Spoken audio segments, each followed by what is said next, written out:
Today on the podcast, we looked at another reason why potential customers and clients say, let me think about it. And one of the reasons why they say that is because most of us haven't asked them to buy anything because we go through the whole spiel, we leave the presentation with them, and then we say some silly things like, what do you think? Take some time and think about it. I'll leave this presentation with you. I'll call you back in 2 weeks' time. Is that okay?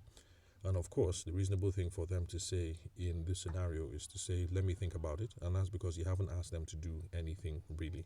Now, some easy ways that you can cure this and that we discussed on the podcast is to tease out options that they found favorable in the presentation. Ask them to pick between A or B. It looked as if you prefer 1, 2, 3, and you also seemed interested in 4, 5, 6. The implications of 1, 2, 3, and 4, 5, 6 are between 5K and 10K. So, which of these options are you interested in? We could also ask them to confirm. We could also ask to confirm and propose the next step. They say if you're okay with 1, 2, 3, and 4, 5, 6, then the next step is the payment of a deposit for 10M. Should I send you my account details? Another way could also be to establish timelines and use that to create a sense of urgency and more detail. More details and example were given about that in the podcast.